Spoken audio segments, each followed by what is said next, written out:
So I want to close off the year with something a little bit less serious, much more ridiculous, is something that everyone I'm sure has heard about at this point. So I kind of felt like, if I talk about this, it's kind of beating on a dead horse. It's kind of like with Fallout 76. The reason why I didn't want to talk about Fallout 76 is because literally everyone else was talking about Fallout 76, and this transgender at GameStop has become meme to death like Fallout 76. So I'm like, I don't know if I really want to talk about this.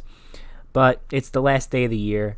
I want to end off 2018 on something less dramatic and less serious, although I probably will receive some controversy for some of the things I will be saying, though I don't really take this whole situation seriously. I don't even take this transgender movement seriously at all, to be honest with you.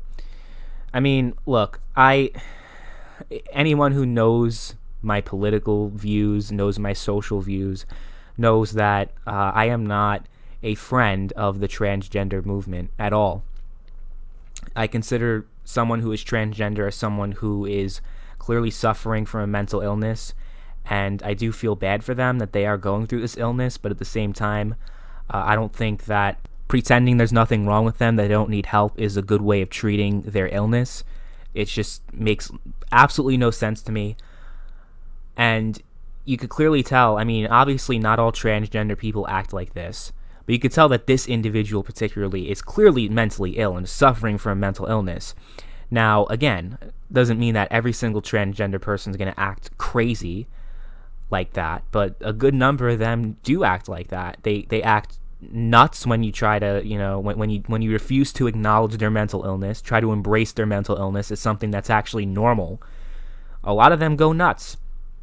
Most of them don't, but a lot of them do, and a lot of them also suffer from other problems that are maybe not directly connected to being transgender, but in the realm of mental illness. A lot of these people are committing suicide. A lot of these people are suffering from a serious identity crisis, even after they go through surgery, even after they change their name, even after they do the whole 9 yards. They're still not happy with who they are, and they're confused. These are very confused people that are just having a serious identity crisis. There's something wrong with the wiring in their brain, and it makes them think like this. But at the same time, it doesn't mean that I'm a bad person, or that I'm wrong, or that there's something bad about me for going, hey, look, like, this is obviously a mental condition. Anybody with eyes, do you honestly think this person with hair extensions and lipstick should be classified as a woman? Honestly. And I'll ask this question to you people. To the people who are maybe criticizing me, saying, oh, how could you say something like this? Of course that's a woman. How could you, go against their gender identity? And some people may be saying the same thing about the GameStop employee who called this transgender woman, with heavy air quotes, called this woman a man, or called him sir. Some people are faulting the GameStop employee for misgendering this transgender woman, and of course most people are not advocating for the violence that this transgender person did, but some of them are saying, well, you shouldn't misgender people. Most people, I wouldn't say most members of society, but I think it's pretty split. Like, if you come out and say something that's anti-transgender or against the transgender movement, your career is done pretty much. If you're doing anything, it depends really on what your career is, obviously. But if you're a CEO of a company, if you are a famous actor, celebrity, something like that, you're going to get much less opportunities if you come out and just acknowledge what reality is, and that a man with hair extensions and lipstick is not a woman. With a penis is not a woman. Even with the surgery, still not a woman. Can't menstruate, can't reproduce. Those are biological functions of females. And just because they're pumping estrogen into their system, it doesn't mean that they're a woman, right? And it's vice versa as well for women who are pumping up testosterone, cutting their breasts, and doing all that. It doesn't mean that they're a man. So I'm just going to say this to some people who may be, also, cisgendered like I am, but consider themselves to be allies of the transgender movement. Let me ask you a question. Would you date this person? Not just based on their personality, but based on their look. Would you say that's an attractive, beautiful woman? Would you say yes to that? And be honest with yourself. If you're criticizing me for acknowledging that transgender women are not real women, I want you to ask that question to yourself, because if you would say, no, I would not date that person because, let's say, I don't like penises, then you're kind of proving my point.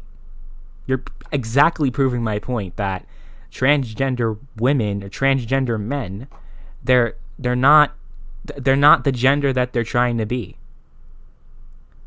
I mean, there are obviously exceptions, but in most cases, what you're born with is what you are. And of course, there are people born with both male and female genitalia, and there's the hermaphrodites, and people try to play the hermaphrodite card, like that somehow exonerates transgender people from acting the way they act and believing what they believing the delusions they believe. But it doesn't.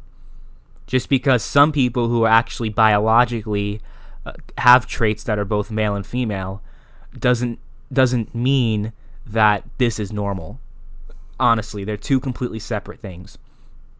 And it is a mental illness, absolutely 100%. I don't care how controversial that may sound to people, but to those of you who've been following me for years and years and years, you know that I don't back away from controversy. I never have, I never will. I'm not going to lie about how I feel and what my opinions are. Or, I mean, in this case, it's just simply a fact. I mean, when it comes to stupid things about video games, obviously, it is what it is. Take it or leave it, right? But when it comes to, these serious societal problems like this, and if I just don't speak up against it because I'm being bullied into agreeing with the mob, like, I'm contributing to the downfall of society. So that's why I speak out against this crap. I think most people who've seen this kind of at least agree that this person is mentally ill. But some people would actually classify this man with hair extensions, makeup, and I don't know if those are breast implants or those are just stuff that he's stuffing in there to make it look like breasts, and a pink shirt doesn't make him a woman. And yeah, this is probably going to not go over well with a lot of people, but it is what it is. It's just simply the acknowledgement of reality, and that's something that I always try to promote on this channel, so this will be no different. I know I'm kind of going down the rabbit hole of the whole anti-SJW, anti-postmodern kind of thing. It's not even about that at this point. It's just about science and about reality at this point. And that obviously this person is not violent because they're transgender, but there is definitely a big correlation between being transgender and being mentally ill. Those two are pretty much they can't be divorced from one another. So what a great way to end the year. Happy New Year, everyone. Hope you have a great year. Hope 2018 was great for you, and I hope 2019 is even better. On that note.